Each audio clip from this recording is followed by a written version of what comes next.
What's going on, everybody? My name is Alex Wilson. I'm my co-host beside me, Anthony Rivaldo from Fireside Giants, an Empire Sports Media production. You're listening to the Fireside Giants podcast. If you're a diehard Giants fan, you've come to the right place. Daily episodes, interviews, draft content, and so much more. Make sure to drop a like and a subscription below on YouTube. And don't forget to leave a comment. We love to engage with everybody. Now, my friends, backup quarterback time. We've kind of discussed where the Giants could go with Daniel Jones. What happens behind Daniel Jones? We've seen the egg noodle kind of Mike Glennon experiment fail miserably. We've seen the Giants fail to put a competent reserve behind Daniel Jones, who has suffered from a myriad of injuries. Last year, a concussion against the Cowboys. Then he had the neck injury against Philly that knocked him out for 6 games. And Mike Glennon, man, holy good God, I could not stand to watch that man play. And the thing is, we paid him good money to not even replicate Daniel Jones's skill set. I personally believe that a backup quarterback should be able to mimic the skill set, even if it's not at that level. Of course, the backup's not going to be at the level of the starter, but their skills should be matched up with the starting quarterback. Logically, that would indicate the scheme wouldn't have to change very much. But Daniel Jones runs the read option, a couple RPOs here and there. When you have a transition from Jones to Mike Glennon, you basically slash half your playbook, and it really makes it easy for opposing defenses to get things done. And I think moving forward, we need to have a better backup. We need to have a guy who can go out there and actually win a game. Even Colt McCoy went out there and beat Seattle, which was tremendous, thanks to the defense mainly. But we need a guy who can really make things happen, Anthony. Before we dive into 4 players that could be on the radar for the Giants this offseason when free agency opens up in a couple weeks here. How you doing today, my friend?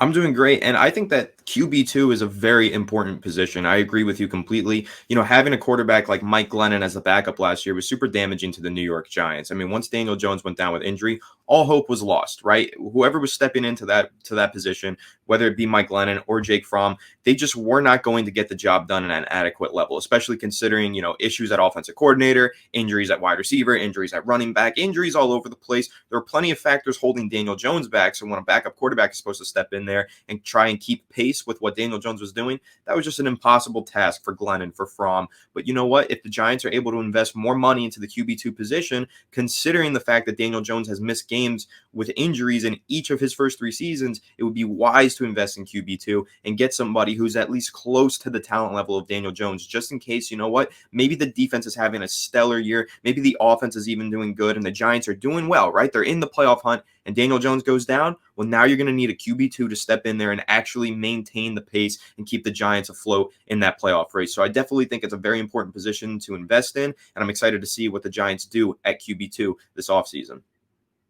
Yeah, and the first name that comes to mind, Anthony, is a pretty familiar one. Mitchell Trubisky, right? People are saying that the Giants will be intrigued by him this offseason, potentially look at him as a potential solution behind Daniel Jones. And to be quite frank, Mitchell Trubisky, I mean, he's more proven than Daniel Jones for all intents and purposes. He could push DJ for starting reps, and that's something that I would actually prefer. I prefer for the starter to give DJ a run for his money. Why? Because DJ's been kind of given the freedom to take this starting quarterback job and run with it with no competition whatsoever.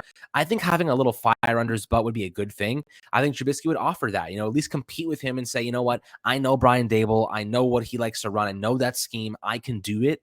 And see who wins out. Let that happen. Daniel Jones is not in a position where we are sitting here like he's the future of this franchise, because right now he's not. And if anyone tells you he is, look at his numbers, because they do not indicate a franchise level quarterback just yet. Does that mean I don't want him to be great? Absolutely not. I want him to be the best he can be. I'm a Giants fan after all. Daniel Jones succeeding means the Giants succeed.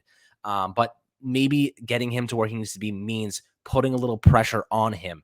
Third offensive coordinator in 3 years, multiple head coaches, offensive line that's been equivalent to Swiss cheese. I think that ultimately at this point, you need to kind of give him that pressure, and Mitchell Trubisky could do that for him. Back in 2018, he made the Pro Bowl at 24 years old, Trubisky. Completed 66.6% of his passes, which is a tremendous number, threw for 3,223 yards and 24 touchdowns and 12 interceptions. He was pretty, careful with the football, you could say. But, going out there, he had a 5.2% sack rate. He threw the ball well. accurately, did a good job. And I think ever since then, things have kind of quickly fallen off. And Anthony, you might agree with me here. It might be a product of the Chicago Bears just completely ruining him. So what do you think about that? Do you think signing Trubisky might be a little bit more pricey because there is interest in him? Do you think taking Trubisky in and giving him a better coaching situation with a better scheme might actually bring out that best version of him moving forward and push Daniel Jones?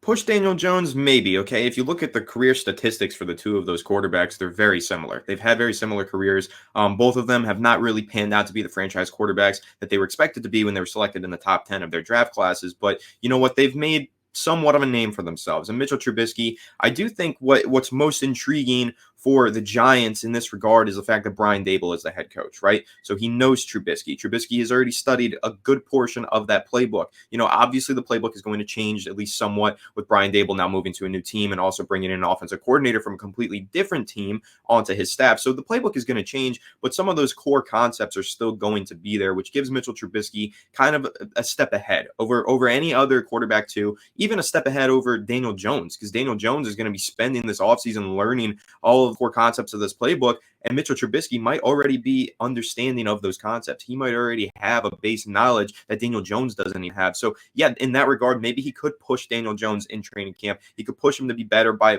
outperforming him when it comes to some of the things within that playbook, right? But he also could help Daniel Jones learn the playbook. And I think that's really important. He could help Daniel Jones a lot because when you have Mitchell Trubisky, a quarterback that knows at least a good portion of Brian Daboll's system, stepping in, he could kind of be a bit of a mentor for Daniel Jones. And I know it's kind of weird because it's not like he's some 35-year-old quarterback that's been around the league for a while. It's Trubisky. You know, he's only been in the league 4 or 5 years, right? But he still has more knowledge in this particular scheme than Daniel Jones does. So he can help mentor him, help get him up to speed, and kind of push each other in practice to be better quarterbacks. And I think that's a really interesting option right there. Now, in terms of the price tag, Ryan Dunn leaving New York Post is saying you could probably rule out the Trubisky rumors and probably all QB2 rumors because the Giants aren't going to spend low-end starter money on the position. But I don't know if I necessarily believe that, because I think the Giants are really working hard to clear some cap space. We've already seen them make a couple cuts. We know a bunch more cuts are coming, and we know of some trades that are definitely coming up soon for the Giants as well. They're working really hard to free up some cap space, and I don't think that they're necessarily 100% all in on Daniel Jones being the starter for all 17 games this season.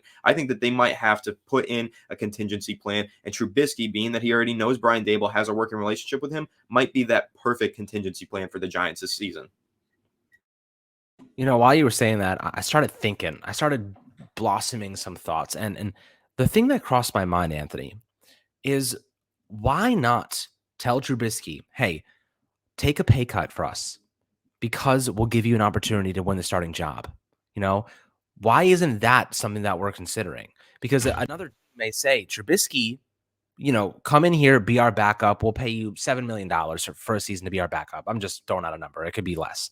$7 million season to be our backup. Because what team realistically right now is looking at Trubisky as a legitimate starter? Maybe a stopgap team, but how many teams are there right now that are stopgap teams? There's a couple of quarterbacks. If you need a quarterback, you go to the draft. This quarterback class is an interesting situation because most of the top guys are going to go in the 10 to 15, 10 to 20 range. So a lot of teams will be in that area to get them. You know, like you don't need to go stopgap with a free agent. You can get your quarterback in the middle of the first round, at least to try and extract that. You might as well go that route than wait a season with Mitchell Trubisky. The Giants could say this, man. They could say, hey, Trubisky, we could bring you in. Daniel Jones is improving. You have every opportunity to beat him for the starting job this season. But we're not going to pay you $7-8 million to be a backup. We're going to pay you two years, let's say, $10 million, 2 years, $10 million, and you can compete to be a starter. And if you compete to be a starter and you win the job, now you have one season to prove your consistency, and then you can launch that into a long-term contract with us or another team.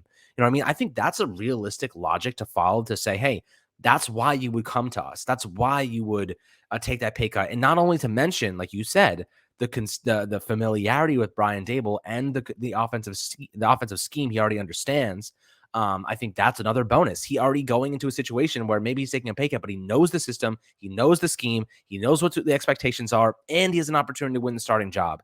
I think if I was Trubisky, that seems like a pretty damn good deal to me.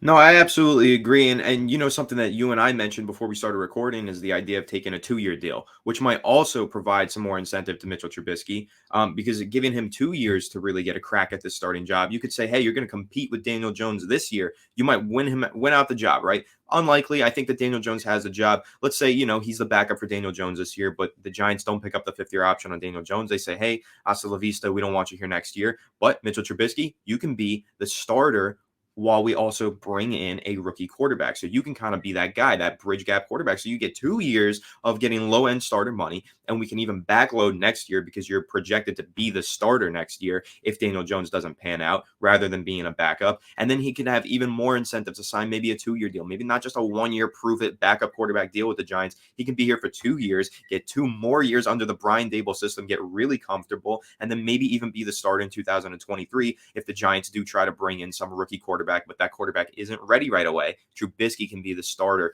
in place until that rookie is ready. So I think there's definitely avenues. There's definitely different ways that the Giants can pitch this idea to Trubisky to get him to take maybe a little bit of a pay cut and to incentivize him to come over to New York and start to be here for this new rebuild. Yeah, absolutely. And let's move on to the next quarterback here. Trubisky obviously being the primary one, given his familiarity with Dable and Joe Shane. But the next guy I want to talk about, and I did a poll on Twitter. A lot of people agreed that this was their preferred option. I don't really have a preference in any of these four. I think all of them are capable of winning games. But Marcus Mariota is the second guy. He is an interesting player who closely matches up with Daniel Jones's skill set. I think that's a essential reason why people like him. Looking at his statistics back in 2016 with Tennessee, 3,426 yards, 26 touchdowns. He had a pretty damn good season. Obviously, he's another situation like Trubisky, who kind of started strong in his career in his sophomore season specifically, and then dropped off as every year went by. Spent the last 2 seasons with the Raiders, played in 10 games last year, actually. At least made 10 appearances, mainly as a runner, just kind of a de facto kind of fake kind of player on the field. He wasn't really doing much. But when you're looking at Marcus Mariota, he fits the mold of Daniel Jones, and that's really what you want in a preferred backup, is to have the strengths of your starter so that the scheme doesn't change, Anthony. But again, like, he may be a guy that earns a pretty penny. I know his last year, I think he signed a 2-year contract. He was paid $3.5 million last season. But I can see the Giants saying, hey man, we'll give you a 2-year deal. It's like 2 years, $12 million. The only problem is you got to push the majority of that to next season. Do I want to be paying our backup quarterback $8 million next year? Absolutely freaking not. So the Giants, realistically, I don't think are priced into the Marcus Mariota range. However, if they find ways to clear cap space, if they do manage to get $40 million open this year, they just allocate it, and they invest heavily in the backup quarterback and commit to youth behind everybody else. But like, realistically, if you're really going to do that, the logic would say, if you're investing more at backup quarterback and you're not investing more at other positions, you're rebuilding. This is a rebuild year. So like, what's the point of having a really pricey backup quarterback? So I guess that's like the logic you'd follow, which means kind of Marcus Mariota doesn't make much sense. Trubisky makes sense because you're giving him the opportunity to compete for a starting job, given he's so young. Marcus Mariota, while I do think would be a great fit, I don't think the logic is there for me to get to the decision and the conclusion that he makes sense for the Giants right now. Yeah, I think Marcus Mariota is an even better quarterback than Mitchell Trubisky. I think Mariota could probably start on some teams. He's just playing behind Derek Carr because, that's the luxury that they have over there. And I think with Marcus Mariota, if he were to be signed by the Giants, he would push really hard for that starting job because, honestly, every time Marcus Mariota goes in there when there's a quarterback injury, everybody watches it because it happens to be on prime time. He balls out, and then everyone's like, oh, this team needs to trade for this quarterback right now so that they can compete in the playoff race. Now, of course, if he had a full 16, 17 games to play, it probably wouldn't be the same than those small little moments of greatness. But with those small little moments of greatness, that's what makes you a good backup quarterback, because you can have some of those small little games where you play really well and you do push a team to win. Maybe Marcus Mariota can't be a full 17-game starter, but he is a really good top-tier backup, and he's going to be highly coveted. So for that reason, I don't think he's in the Giants' price range. I don't think he's going to be on the Giants' list of targets because Marcus Mariota is just going to be too expensive. But he's definitely the best backup quarterback option out there, and I think that a really good team, is going to go ahead and sign him because they got good cap space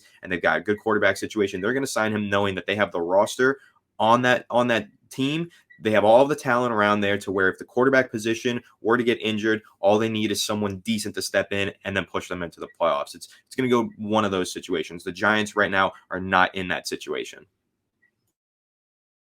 Yeah, I would agree. I would agree with that as well. The next quarterback on the list is Ryan Fitzpatrick. Ryan Fitzpatrick signed a 1-year, $10 million deal with the Washington Commanders now, which is kind of an interesting name. I don't know if I agree with it, but it could be worse. Could be worse. Could be the Washington football team. Ryan Fitzpatrick, 1-year, $10 million deal, and did not play at all last year. Played one game, got injured. He made 3 completions for 50% completion rate. It was basically wasn't even active. 39 years old. $10 million for 1 year, coming off a really significant injury. He's going to be a bargain, right? He's going to be a bargain free agent quarterback. And he's also a guy who's capable of winning games. Back in 2011 with Buffalo, actually, he had 3,832 yards and 23. Oh, rather, sorry, I was looking at that wrong. 23 interceptions. I thought it was 24 touchdowns. So he had 24 touchdowns that year, but he also had 23 interceptions. He's been kind of wildly inconsistent throughout his career. That is what Ryan Fitzmagic is. One game he's unbelievable, and the next game he's absolutely terrible. But again, like he's capable of winning a game, and he's going to be really cheap. Maybe you can get him on a 1-year, $3 million deal to back up Daniel Jones this year. He's capable of running. He can create on the move. He can do things, off a whim. So I think that maybe if the Giants want to go with a cheaper route, I think Ryan Fitzpatrick fits the bill. But again, he is definitely a little bit washed, 39 years old, coming off a significant injury. Do you really want to dabble in that risk pool? Anthony, what do you think about Ryan Fitzpatrick? I think that when healthy, Ryan Fitzpatrick is an average quarterback, starting quarterback in the NFL. Now, of course, he was injured all of last year. He's getting up there in age. Will he be able to step back into a new team and just become an average quarterback once again? I don't know. That's probably not too likely. He's probably going to have his struggles working back from this injury. And I don't think that this is a very realistic option for the Giants because Fitzpatrick is a veteran and he does bring a lot to the table. His last contract was worth $10 million, right? So he has the ability, last year with Washington, 1 year, $10 million, he still has the ability, I think, to get an $8 million plus deal for on a 1 year deal from a good team. Because the way that the Washington football team, now Commanders, looked at it was signing Ryan Fitzpatrick gave them a chance to compete. If he was healthy for the entire season, I mean, damn, they almost made the playoffs with Taylor Heineke, a third-string backup quarterback, as their starter for the majority of the season. If they did have an average starter in Ryan Fitzpatrick, they might have made a push for the playoffs. And I think that's exactly what they were hoping for because they've got the talent on that roster. They've got good receivers, good running back, good offensive line. They've got a great defense. All of that is there for Washington. All they needed was a decent quarterback to just carry that team a little bit. Just let the team carry them, really. Just don't be the reason that they lose games. That's all they needed from that quarterback position, and that's what Ryan Fitzpatrick could have provided to them if he was healthy. The Giants, though, I don't think they're in that situation. I think you sign Ryan Fitzpatrick when you have a rookie quarterback like Tua Tagovailoa. That's what Miami did. They had a rookie quarterback that they knew wasn't going to be ready for week 1. That's when you sign Ryan Fitzpatrick to a 1 year, $10 million deal, right? Or even now that he's injured, 1 year, $5 million deal. If you have a rookie that needs to sit behind a veteran, that's what Ryan Fitzpatrick is capable of. But that's not what the Giants have. They have Daniel Jones entering his 4th season. He's an established starter in the NFL. Ryan Fitzpatrick being on this roster doesn't really make sense to me. Yeah, I mean, it's tough. This is going to be an interesting offseason. There's a lot of backup quarterbacks available. It's definitely realistic to think they go with a much cheaper option who kind of fits the mold of Daniel Jones, or they draft a quarterback. Who knows? It's going to be interesting, but just no more Mike Glennons of the world. I can't stand to do that shit again. But let's take a look at one last quarterback, Tyrod Taylor, another guy heading free agency, very injury prone. Of course, Houston tried to give him a starting job last year, and he looked good at times. He finished last year with a 60.7% completion rate, which isn't great. 966 yards through the air and 5 touchdowns and 5 interceptions. Played in 6 total games, started in 5 of them.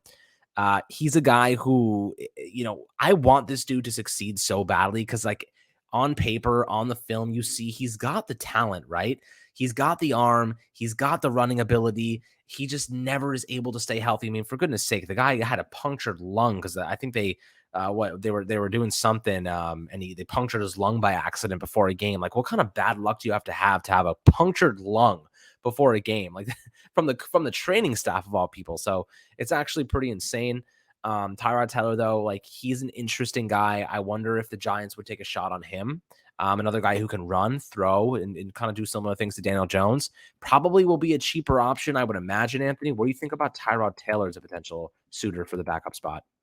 So I think Tyrod Taylor is definitely more affordable than Ryan Fitzpatrick. If you look at last year, Fitzpatrick got a 1-year, $10 million deal. Tyrod Taylor got a 1-year, $5.5 million deal. So it's almost half the price. And, especially considering he only played 6 games last year, Tyrod Taylor could probably get a 1-year, $3 to $4 million deal at this point, which is uber affordable for a really good backup quarterback. Now, again, Tyrod Taylor, I think, has just been looking for an opportunity to start every single chance that he's had. And I think that he might be able to find one of those teams drafting a rookie quarterback to sign him and be the projected starter for day one. Like Tyrod Taylor is probably looking for that opportunity, and he's probably going to find it because he does have that ability to be a starter, a bridge quarterback. Now, again, I don't know if that's what the Giants need, but also if Tyrod Taylor isn't looking for that bridge quarterback role, I think that he'll be one of the top backup quarterbacks in the NFL, and he could make a lot of sense on this roster alongside Daniel Jones, just helping him develop, helping mentor him. Tyrod Taylor's been around the league a lot longer than Daniel Jones has, and he's had some really good years. He was a playoff starting quarterback at one point in his career. We all forget about that, right? Tyrod Taylor was a very good quarterback at one point, and if the Giants were to go ahead and sign Tyrod Taylor, I don't think it would be super expensive, and I do think it's something that could actually provide a lot for the Giants in terms of having some stability at the backup quarterback position. Yeah, and 1 year, $5.5 million last year compared to the 1 year, $10 million deal. Fitzpatrick, Gok, both were pretty much injured for the majority of the season. So like you could come to the conclusion that Taylor would be a far more affordable option as a backup, and he can win games. He can get it done. He's not a terrible quarterback by any means. So Tyrod Taylor, kind of an underrated name here. I feel like, like you said, 1 year, $3-4 million. That's reasonable for the Giants. They can pull that off. Like I think Mike Glennon was making a similar amount to do absolutely nothing but stand there like a freaking statue and basically get sacked. So I could see it. I could see that happening. That makes sense. But I'd love to hear your opinions in the YouTube comments below. Let us know who you prefer based on all the factors that we brought up, monetarily, scheme fit, health bill. A lot of these guys have injury histories. So I'd love to see what you guys think about what the most realistic option and maybe a contract that you think would be reasonable for the Giants to offer. But I hope you guys enjoyed this episode, taking a look at 4 backup quarterbacks the Giants could pursue in free agency that opens up in a couple weeks. Make sure to like and subscribe below, and we'll catch you guys on the next Fireside Giants video.